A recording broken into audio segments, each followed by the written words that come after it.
Hi welcome to YOYO cine talkies. Akkineni వారసుడు నాగ చైతన్య రెండో పెళ్లి చేసుకుంటున్న విషయం అందరికీ తెలిసిందే. ఇటీవలే నాగ చైతన్య ఎంగేజ్మెంట్ హీరోయిన్ శోభిత దుల్లిపాడతో గ్రాండ్గా జరిగింది.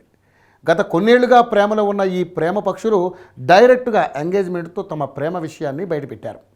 ఆగస్టు 8న చైతన్య శోభితల ఎంగేజ్మెంట్ గ్రాండ్గా జరిగింది. హైదరాబాద్లోని అక్కినేని నాగార్జున నివాసంలో జరిగిన ఈ వేడుకకు ఇరు కుటుంబ సభ్యులు, సన్నిహితులు, స్నేహితులు మాత్రమే హాజరయ్యారు.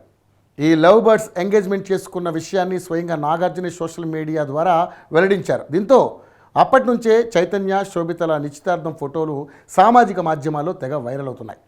ఎక్కడ చూసినా వీరి వార్తలే కనిపిస్తున్నాయి. కాగా ఎంగేజ్మెంట్ తర్వాత నాగ చైతన్య శోభితలు మళ్ళీ తమ ప్రొఫెషనల్ లైఫ్లో బిజీ అయ్యారు.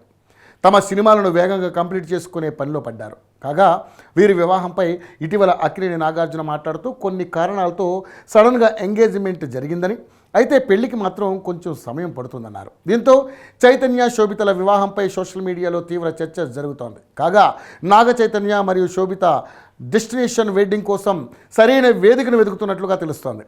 హైదరాబాదులో లేదా రాజస్థాన్లో వీరి వివాహం జరగవచ్చని సమాచారం. ఒకవేళ ఇవి కుదరకపోతే విదేశాల్లో గ్రాండ్గా వెడ్డింగ్కు ప్లాన్ చేస్తున్నట్లుగా టాక్ వినిపిస్తోంది.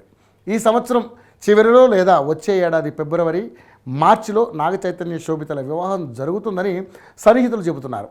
ఈలోపు నాగ చైతన్య శోభితల సినిమాలు కూడా కంప్లీట్ అవుతాయని, పెళ్లికి తగినంత సమయం దొరుకుతుందని వారు చెబుతున్నారు. అయితే ప్రస్తుతానికి ఇవన్నీ కేవలం రూమర్లు మాత్రమే, కానీ సోషల్ మీడియాలో మాత్రం బాగా వైరల్ అవుతున్నాయి. హాయ్ హలో మెస్మరైజ్ చేసే మూవీ ముచ్చట్లు, రిలీజ్ అయిన వెంటనే రివ్యూస్, మీ అభిమాన తారల రియల్ స్టోరీస్, సినిమా సమాచారం ఏదైనా క్షణాల్లో మీ చెంతకు. మరింకెందుకు ఆలస్యం, యోయో సినీ టాకీస్ ని సబ్స్క్రైబ్ చేసుకోండి. హలో నోటిఫికేషన్ కోసం గంట కొట్టడం అస్సలు మర్చిపోకండి.